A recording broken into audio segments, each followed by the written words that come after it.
Hello students, how are you? Fine. Let's start. अभी हम पढ़ेंगे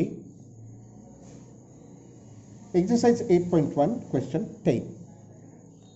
Question 10. ABCD is a paragraph. It is ABCD. ABCD is a paragraph. Now AP and CQ are perpendiculars. AP ये यहाँ पर perpendicular है, AP perpendicular BD, AP perpendicular BD, CQ perpendicular BD. Okay,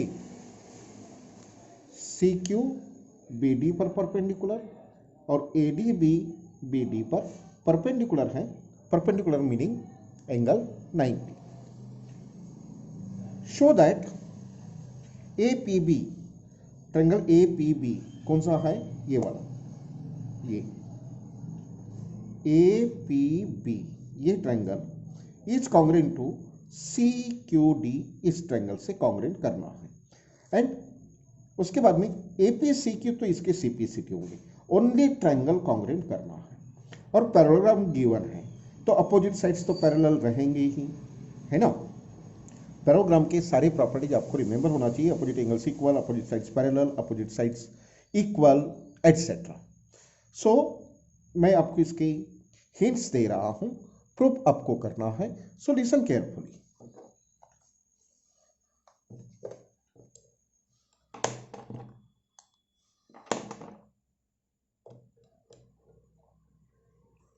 यहां पर देखेंगे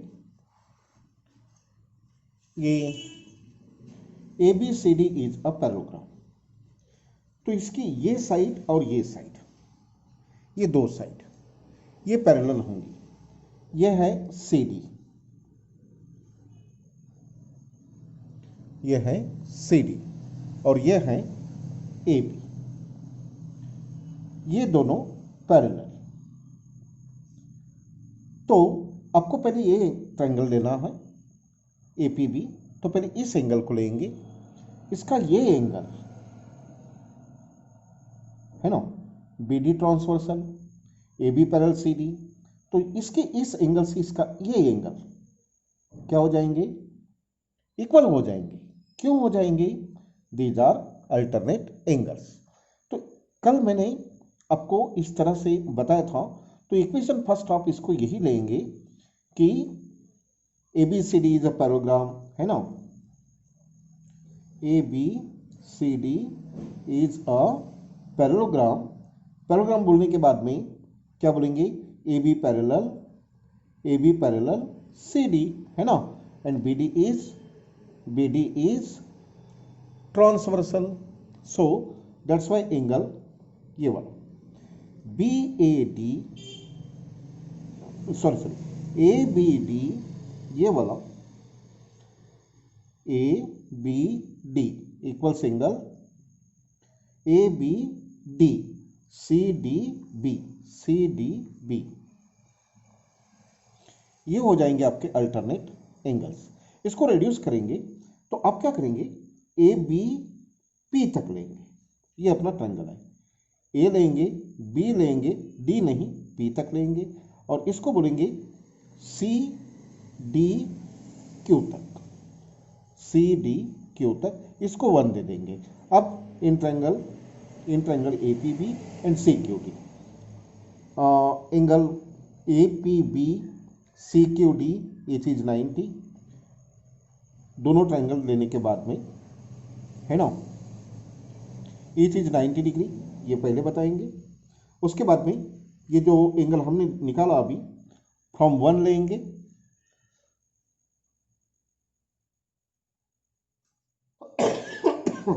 फ्रॉम 1 लेंगे और उसके बाद में, ठीक है, ये होगा, ये होगा और ये एंगल हो गया, ये एंगल हो गया. अब ये क्या साइड्स हैं? अपोजिट साइड्स ऑफ पैरेललोग्राम है. So AB is equal to CD. क्या बोलेंगे? Opposite sides of parallelogram. That's why triangle ये इज कॉन्ग्रुएंट टू ट्रायंगल। ये कौन सी टेस्ट? A A S, A A S criteria से। ये आपका प्रूव हो गया फर्स्ट वन। सेकंड प्रूफ के लिए क्या करेंगे, इसकी AP AP is equal to इसकी सी क्यू, क्या कहलाएंगे? सीपी सीटी। अब आप इसको व्यवस्थित ढंग से लिख लेंगे। ओके, सो अब पढ़ेंगे हम नेक्स्ट क्वेश्चन। हेलो स्टूडेंट्स, अब पढ़ेंगे exercise 8.1 question 11। This is question 11। काफी लॉन्ग क्वेश्चन है।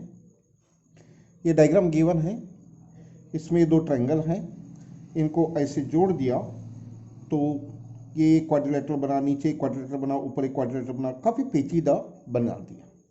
और ये सब हमको कॉन्ग्रुएंट प्रूव भी करना है। Triangle A B C and D E F, ये जो दो ट्रायंगल दिख रहे हैं, ये इसमें A B is equal to D E. अब देखिए, ये देखिए A B is equal to D E. अगर इस क्वाड्रिलेटरल को देखें, ये साइड है ना, A B is equal to D और A B is equal to parallel, same side equal भी है और सेम साइड पैरेलल भी है। ऐसा कोई भी क्वाड्रिलेटरल जिसमें कम से कम एक पेयर पैरेलल भी हो और इक्वल भी हो तो सिर्फ पैरेललोग्राम में ही होता है। तो इस पर से ये पैरेललोग्राम बन जाएगा। दूसरी बार दिया है B C E F, B C parallel E F, ये नीचे ये बी सी है और ए ई एफ है, ये दोनों इक्वल भी है और पैरेलल भी है, तो ये भी पैरेललोग्राम बनेगा। और ये आपको प्रूव भी करना है। रीजन सिंपली इतना है, one pair of opposite sides is parallel as well as equal, one pair of opposite side is parallel as well as equal, then it is a parallelogram. Simply एक sentence में खत्म होता है, सब given उसने दिया है। AD parallel C. अब जब आप ये दो क्वाड्रिलेटरल को पैरेललोग्राम प्रूव करोगे तो इनके आपको सीपीसीटी लेने हैं, इनके आपको कंक्लूजन निकालना है। तो कंक्लूजन ये है थर्ड में, और इस कंक्लूजन से ये पैरेललोग्राम बनेगा। ये पैरेललोग्राम बनने के बाद में ये इसके साइड्स इक्वल आ जाएंगे, तब ये ट्रायंगल कॉन्ग्रुएंट होंगे। ये इसकी कहानी है। अब मैं इसको स्टेप बाय स्टेप समझा रहा हूँ, राइटिंग बिल्कुल नहीं करूँगा। ओके, नो राइटिंग, सिर्फ अंडरस्टैंडिंग। तो यहाँ पर A B C and D E F, यह है ए बी सी और यह है D E F. A B is equal to D E, A B is equal to parallel, same side equal भी है, सेम साइड पैरेलल भी है। इसको हम यदि अलग से फिगर निकाले तो ये देखिए, ये ए बी और ये डी ई, ये दोनों इक्वल भी है, ये दोनों पैरेलल भी है। तो ए बी ई डी है ना, ए बी ई डी इस पैरेललोग्राम की one pair of opposite side, यानी ये वाली पैरेलल भी है और इक्वल भी है, that's why it is a parallelogram. Writing कैसे कर सकते हैं इसकी? राइटिंग ऐसे कर सकते हैं कि in quadrilateral A B E D, first in quadrilateral A B E D, AB is equal to DE, AB is equal to DE, and same AB parallel DE। ये दो चीजें, ये एक्चुअली गिवन है, ये है गिवन, दैट्स वाई। दस क्या explain करेंगे, और यहाँ पर पहले बता देंगे कि this quadrilateral AB ED is a parallelogram। Why? Because ये सभी में करना है जिसमें ये आएगा, because one pair of opposite sides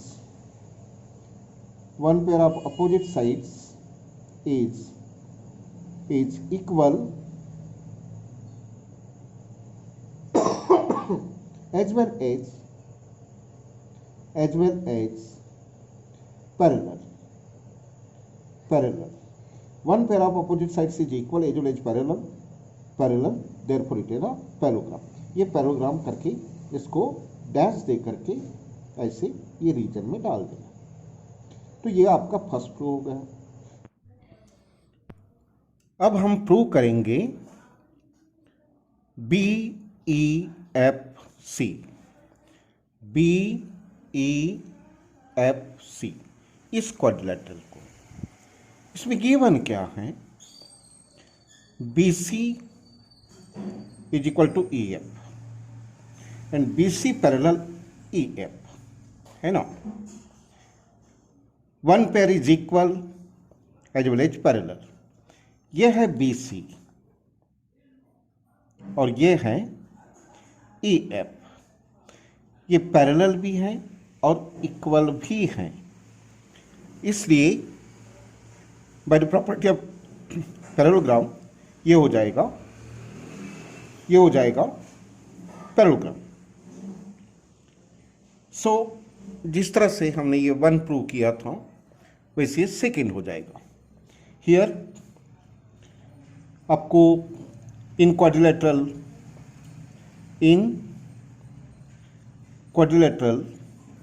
BEFC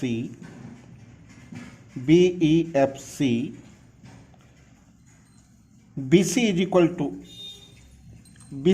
to EF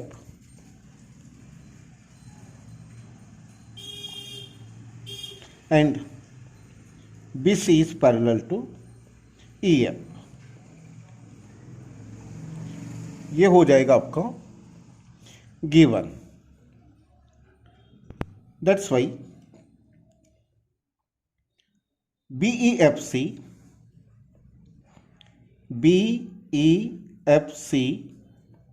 is a parallelogram. Explain कैसे करेंगे, ये सेकेंड हो जाएगा। एक्सप्लेन कैसे करेंगे, if one pair of opposite sides is equal as well as parallel, है ना, सेम रीजन, तो ये भी पैरेलल हो गया। अब मैं आपको ये बताना चाहता हूँ कि हमने इसको पैरेललोग्राम प्रूव किया, इसको पैरेललोग्राम प्रूव किया। हमने पैरेललोग्राम क्यों प्रूव किया, क्योंकि हमें पूछा था। लेकिन जब भी हम कोई चीज़ को प्रूव करते हैं तो हमें उस पर से कुछ ना कुछ CPCT या कंक्लूडिंग पार्ट लेना पड़ता। तो जैसे आपने इसको पैरेललोग्राम प्रूव किया क्योंकि अपोजिट साइड्स पैरेलल भी थी और इक्वल भी थी, है ना, AB और DE यहाँ पर ये इक्वल थी। सो इस पर से जब ये पैरेललोग्राम हो गया, ये पैरेलल थे, ये इक्वल थे, तो इस पर से अब ये अपोजिट साइड प्रूव होने के बाद में, पैरेललोग्राम होने के बाद में ये पैरेलल भी होंगे और इक्वल भी होंगे। तो हम यहाँ पर लिखेंगे इस वन के बाद में therefore AD is equal to BE and AD is parallel to BE। अब इक्वेशन इसको 2 कीजिए, इसको 3 कीजिए, इसको 4 करेंगे, इसको 4 करेंगे। अब जैसे कि हमने इसको प्रूव कर लिया है इन साइड से, तो उसी तरह से जब ये पैरेललोग्राम हो गया तो इस पैरेललोग्राम की ये अपोजिट साइड से इक्वल और ये पैरेलल, देयरफॉर CF और BE, देयरफॉर यहाँ पर रीजन आपको देना है one pair of opposite sides is equal as well as parallel. इसके बाद में लिखना है आपको therefore BE is equal to CF and BE is parallel to CF. So it is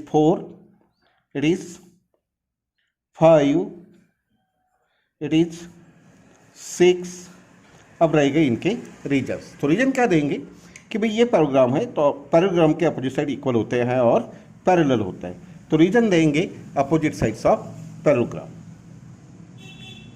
opposite sides of parallelogram. Similarly यहां पर भी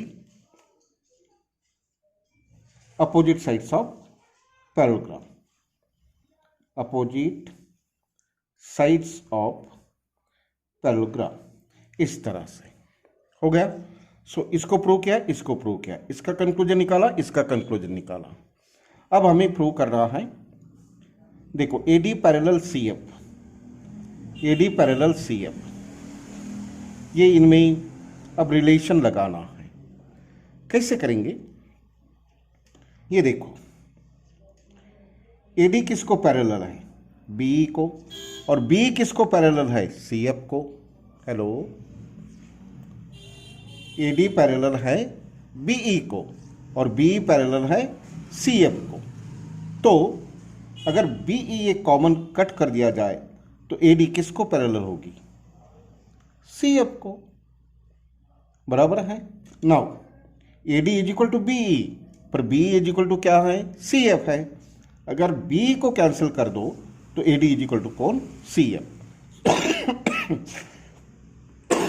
so from 3 and 6, from 3 and 6,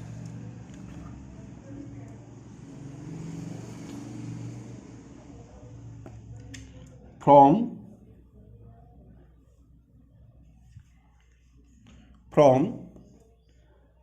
3 and 6, AD parallel CF, AD parallel CF,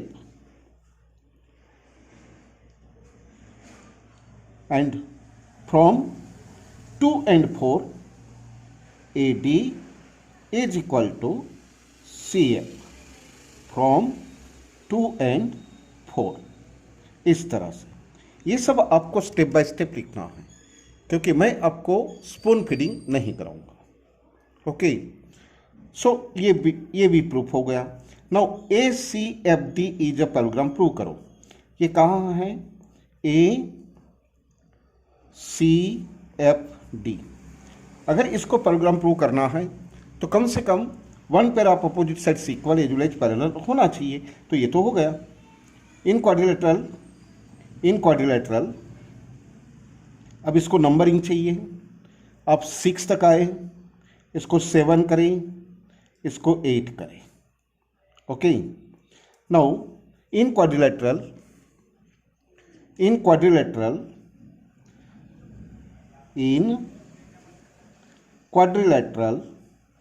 ACFD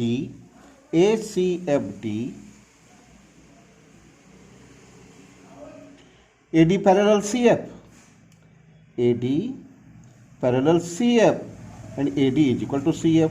so one pair क्या हो गई, parallel भी हो गई, equal भी हो गई। इसको इसके नीचे लिखो, इसके नीचे लिखो, फ्रॉम 7 and 8 बोलो, देयरफॉर ये भी क्या हो जाएगा, पैराग्राम हो जाएगा। एक्सप्लेन क्या करेंगे, if one pair of opposite side is equal as well as parallel, therefore it is a parallelogram. So ये भी प्रूव हो जाएगा। जब ये प्रूव हो जाएगा, है ना, तो इसके CPCT मतलब इस पैराग्राम के अपोजिट साइड्स, कौन सी side, AC is equal to DM। जिस तरह से इस पर से हमने इसको इक्वल निकाला, इस पर से हमने इसको निकाला, तो इसको प्रूव करने के बाद में ये करेंगे, AC is equal to DF, AC is equal to DF, है ना। उसके बाद में लास्ट पार्ट बचता है triangle ABC congruent triangle DEF, ABC DEF। Okay, now यहां पर AB is equal to D given है, BC is equal to EF given है, BC is equal to EF given है। B C is equal to E F given है, और A C is equal to D F आपने अभी निकाला, equation number दे देंगे इसको, ये भी इक्वल हो गया। That's why by S S S criteria ये दोनों ट्रायंगल कॉन्ग्रुएंट होंगे। ठीक है, सो आपको एक एक चीज सुनना है, उतना लिखना है, फिर सुनना है, फिर लिखना है, फिर सुनना है, फिर लिखना है। वीडियो प्ले होते रहेगा। ओके, सो वापस मैं रिवाइज कर देता हूँ। सबसे पहले मैंने इसको कंसिडर किया था, ये था A B E D, one pair of opposite side is equal is well as parallel, ये मैंने यहाँ लिख दिया था, इक्वल और पैरेलल। सो इसको पैरेललोग्राम कह दिया, रीजन ये दे दिया कि one pair of opposite side is equal है एज वेल एज पैरेलल है, ये वन निकाला। तो फिर अब दूसरी साइड को इक्वल भी ले लिया, हाँ दूसरी साइड को इक्वल भी ले लिया और पैरेलल भी ले लिया। ठीक है, और रीजन दे दिया कि अपोजिट साइड सब पैरेललोग्राम है। इसी तरह से मैंने इसको BEFC को प्रूव किया। BEFC को ये मेरे को इक्वल गिवन है, पैरेलल गिवन है, one pair of opposite side is parallel as well as congruent, parallel as well as equal, therefore it is parallelogram. तो मैंने इसको इक्वल ले लिया और इसको पैरेलल भी ले लिया, इनको इक्वेशन दे दिया। उसके बाद में ये वन के और इनके कंक्लूजन निकाल करके AD पैरेलल CF हो गया और AD इक्वल टू CF हुआ, तो ये पैरेललोग्राम बनाया, ये पैरेललोग्राम बनाया, तो इसको इक्वल ले लिया। इसको इक्वल लेने के बाद में ये गिवन और इस इक्वेशन से होते हैं। ओके, सो आई होप कि आप ये करेंगे। लॉन्ग क्वेश्चन है पर इजी है। पैरेललोग्राम कैसे बनाना ये इसमें पढ़ाया गया है कि one pair of opposite side equal as well as parallel, इस प्रॉपर्टी का पूरा यूज किया गया है और यहाँ पर ट्रायंगल की क्राइटेरिया का यूज किया है। ओके, इसके बाद में पढ़ेंगे हम नेक्स्ट क्वेश्चन। हेलो स्टूडेंट्स, अभी सिर्फ 3-4 मिनट बाकी है, लास्ट क्वेश्चन नहीं हो पाएगा, उसको मैं नेक्स्ट वीडियो में बनाऊंगा। उसके पहले मैं आपको कुछ इंपॉर्टेंट चीज़ें बता देता हूँ। यह है पेज नंबर 138। 138 पर यहाँ पर 1 2 3 4 ये कुछ पॉइंट्स दिए हैं। इन पॉइंट्स को आपको प्रिपेयर करना है और समझना है। A square is a rectangle, एक स्क्वायर रेक्टेंगल हो सकता है पर रेक्टेंगल स्क्वायर नहीं हो सकता। ठीक है, एंड आल्सो रोम्बस, स्क्वायर या रेक्टेंगल भी हो सकता है और रोम्बस भी हो सकता है, लेकिन ये दोनों कभी स्क्वायर नहीं हो सकते। ये आपको ओरल के लिए भी प्रिपेयर रखना है। Parallelogram is a trapezium, but trapezium can not be a parallelogram, क्योंकि one pair of opposite sides parallel होती है, हो सकता है। उसके बाद में ये नहीं करेंगे। उसके बाद में आपको प्रॉपर्टी ऑफ पैरेललोग्राम पूरे पढ़ने हैं। Diagonal of parallelogram divides it into 2 congruent triangles भी होते हैं, 2 ट्रायंगल में डिवाइड करता है, 2 कॉन्ग्रुएंट ट्रायंगल भी करता है। और जब ट्रायंगल्स इक्वल रहेंगे तो उनका एरिया भी इक्वल रहेगा। मैं जितना कुछ आपको बता रहा हूँ ये आपके सब असेसमेंट और आने वाले एग्जाम्स के लिए इंपॉर्टेंट चीज़ें हैं। उसके बाद में in a parallelogram opposite sides are equal. देखो ये अपोजिट साइड्स आर इक्वल भी हैं और अपोजिट साइड्स आर यहाँ पर पेज नंबर 140 पर आप देखेंगे, if each pair of opposite sides of quadrilateral is equal, ये पेयर इक्वल है, ये पैरेलल इक्वल है, तो ये पैरेललोग्राम हो जाएगा। सो यहाँ पर in a parallelogram opposite angles are equal, in a quadrilateral इसका ये कन्वर्स है। उसके बाद में डायगोनल्स, ये पेज नंबर 141, इसके जो डायगोनल्स होते हैं बाइसेक्ट ईच अदर करते हैं। If the diagonals of a quadrilateral bisect each other then it is a parallelogram. उसके बाद में ये था a rectangle is a parallelogram in which one angle is a, so ये नहीं है। उसके बाद में ये आपके सारे इंपॉर्टेंट चीज़ें थी। और उसके बाद में पैरेलल लाइंस निकालना, अल्टरनेट एंगल्स वगैरह ये करना, ये आपके ट्रायंगल का पार्ट है। इस तरह से ये सब करेंगे। ये सारे प्रॉपर्टीज आप देख लेंगे एक बार, क्योंकि ये आपके MCQs और ओरल के लिए इम्पॉर्टेंट हैं। अब हमें ये क्वेश्चन 12 जो है ये हम नेक्स्ट पीरियड में करेंगे। सो स्टूडेंट्स आज के लिए इतना काफ़ी है। Have a nice day, see you tomorrow, good bye.